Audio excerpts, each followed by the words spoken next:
Agent John Mark S. Calilong, yung nagpanggap na expert, ay nahaharap sa patong-patong na kaso.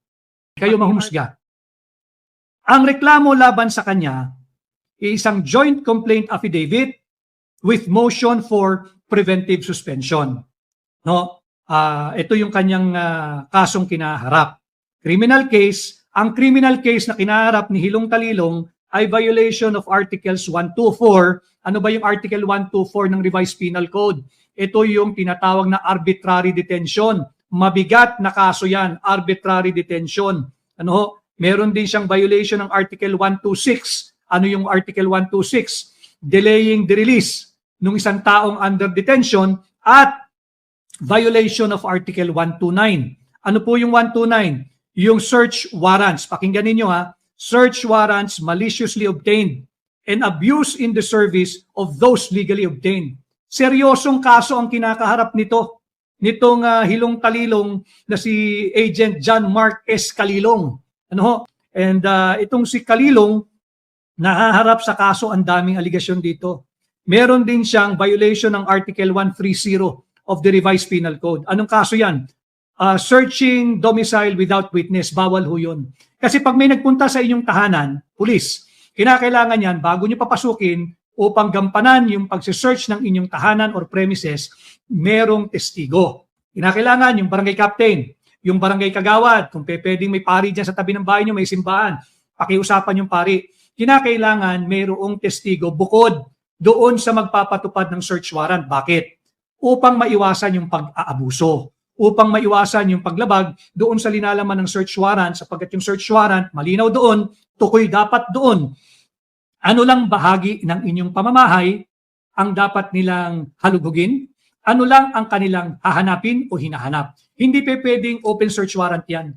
Malinaw dapat sa search warrant, tukoy dapat yung lugar sa inyong opisina, sa inyong warehouse, sa inyong pamamahay, kung saan man kayo, kung ano lang ang kanilang hahalugugin at ano ba ang kanilang hahanapin. Kaya importante na may testigo dyan. So itong si Agent John Mark S. Calilong, yung nagpanggap na expert, ay nahaharap sa patong-patong na kaso, pati Article 171, falsification by public officer, employee, or notary, or ecclesiastic minister. Violation of Article 183, perjury. Ito mabigat. Violation of Article 294, paragraph 5, robbery, extortion, no? And Article 308, theft. Theft, pagnanakaw. Ito po'y lahat nasa ilalim ng ating Revised Penal Code at Section 4 of Republic Act number 7438. Para lang alam ninyo yung pagkatao nitong nagpapanggap, nagkaroon ng 2 linggo.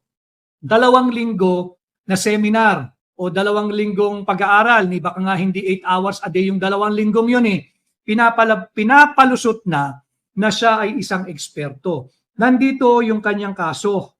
Final ito February 27, 2026. May file ito February 27, 2026 at 3 p.m. 3:52 p.m. No, malinaw 'yan. Na-receive ito sa Office of the Ombudsman Assistance Center sa Pasay base sa impormasyon na ipinarating sa atin, ano? Baka alam niyo na rin 'to, pero para malinaw. Sino ba yung star witness ng prosecution na kanilang iniharap sa impeachment court? It's a total waste of time. Presenting him to be an expert na hindi naman pala. Tapos, hindi binanggit dito na meron pala siyang kinaharap na kaso at meron pang hiling na ilagay siya for preventive suspension. No, ang kaso niya ay hindi biro-biro. Arbitrary detention, delaying release, search warrants maliciously obtained and abuse in the service of those legally obtained, searching domicile without witness, falsification by public officer, employee, or notary, or ecclesiastic minister, perjury, robbery, extortion, theft, pagnanakaw. Mabigat ang kaso nito.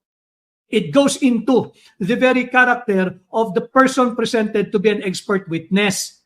Na gustong palusutin na siya ay eksperto at yung kanyang testimonya kahapon ay nagkabutas-butas na. Wasak ang prosecution sa sarili nilang opensa.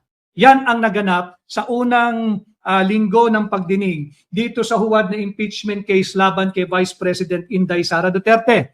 Malinaw dyan. No person shall be penalized, convicted, or be held liable on the basis of the guesses, speculation, or split, guesses at speculation ng mga tao na nagpapalaganap ng mga testimonyang wala namang basihan. Yan yung nasaksihan ng sambayan ng Pilipino. Incidentally, I would just like to show you itong si dating Supreme Court Justice Noel Tiham. Ito dapat yung mga ginagawang Presidential Legal Counsel. Hindi ng kasalukuyang Pangulo, hindi ni Bongbong Marcos, ayaw niya yung mga ganito eh. Yung mga tao magsasabi sa iyo ng totoo at hindi ito employment driven.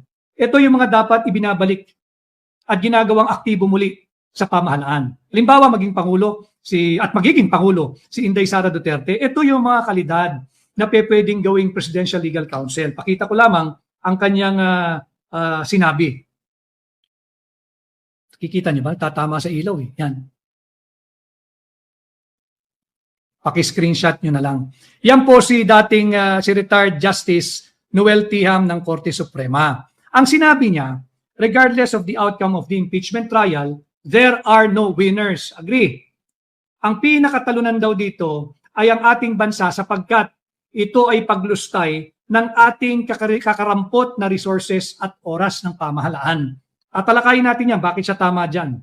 Sabi niya, the impeachment trial is full of fabulation, fabrication, and misallocation of resources. Malinaw yan. It is an exercise in futility that will neither contribute to our economic growth or the restoration of good governance.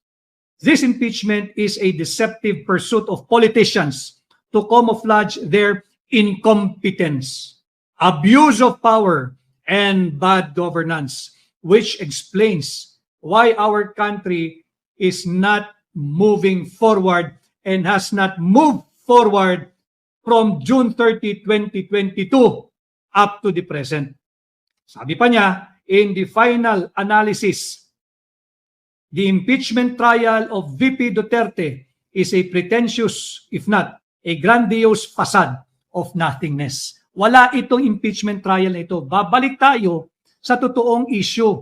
Yan yung kurakot at korupsyon, yan yung flood control corruption, yan yung ghost flood control projects mula Ilocos Norte hanggang Mindanao. Yung mga nakinabang dyan, yung pagnanakaw ng pondo, yung mga proyektong nauwi na ghost flood control projects, yung mga substandard ghost flood control projects. Yan ang tunay na issue. Ano? Yan ang dapat nating wag kalilimutan. So yung sinabi po ni, i-relate ko lang yung sinabi ni former Supreme Court Justice Noel Tiham. Alam mo ninyo, noong April, ang ating inflation rate 7.2. Sinabi nila bumaba nung Mayo naging 6.8 at bumaba daw ngayong June naging 6.4. Yun ang spin ng palasyo. Bumababa yung inflation. Mali po yun. Ang tamang pagbabalita, ang inflation natin ay lagpas-lagpas pa rin doon sa target ng gobyerno. Ano ba target ng gobyerno? Between 2 to 4%. Yun ang tamang pagbabalita. Hindi pababa yung inflation. Itutuwid pa natin. Yung inflation natin nung April ay 7.2%. Nung May ay naging 6.8 na lang daw. At nung June ay naging 6.4. Pababa daw. Mali. Dapat ang tamang pagbabalita ng mainstream media, mataas pa rin ang inflation, elevated pa rin. Bakit? Ang target is between 2 to 4%. Malapit ba yung 6.4 sa 4? Malapit ba yung 6.8 sa 4? Malapit ba yung 7.2 sa 4? So walang nangyayari talaga. Dagdag natin dyan yung ating GDP. Yung ating GDP noong 2025, pababa na noong 2025. 5.8, naging 5.5, 5.8 nung unang quarter, first quarter of 2025. Tingnan ninyo kung paano tama yung naging pahayag ni Justice Noel Tiham. Ang sinabi niya, ito raw po, itong nagaganap na impeachment ay walang naitutulong para sa ating economic growth. No, malinaw yan. Hindi ito nakakadagdag sa pag-unlad ng ating ekonomiya. No, malinaw 'yan. Tama siya diyan sapagkat ang pagpapatunay first quarter of 2025 5.8 ang GDP. Second quarter naging 5.5, pababa. Nung third quarter naging 3.9, mababa. At nung fourth quarter naging 3% na lang. No, so pababa 'yun. Pababa ng pababa yung ating GDP hanggang ngayong first quarter. Ngayong first quarter, ang ating GDP ay 2.8%.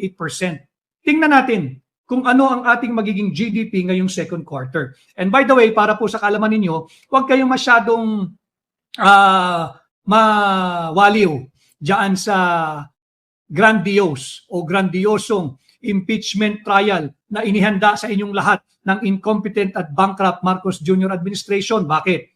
Habang kayo'y nanonood ng impeachment trial, habang kayo'y pinanunood ninyo si Hilong Talilong Kalilong, ang palitan ng piso kontra dolyar kahapon, bumagsak na naman tayo ng 61.50. BSP rate po yon, yung Bangko Sentral ng Pilipinas. But sa actual, yung nangyayari talaga, pag ikay bibili ng dolyar sa BPI, BPI ho muna, BPI. Pag ikay bibili ng dolyar sa BPI, ang iyong kinakailangang ilabas para magkaroon ka ng isang dolyar, 61 pesos and 70, mas mataas, centavos. Ganon din sa BDO. Pag bibili ka, kinakailangan mo ng 61 pesos at 70 centavos para magkaroon ka ng isang dolyar. Huwag tayong masyadong magpapalinlang dito sa napapanood ninyong impeachment trial. The real issue is corruption, inflation, at yung walang tugon dito sa napakalaking anomalyang trilyong pisong halaga ng flood control corruption. Balik tayo diyan. Huwag kayong magpapamaliw dito sa kagaya ng testimonya ng Hilong Talilong na si Kalilong. By the way,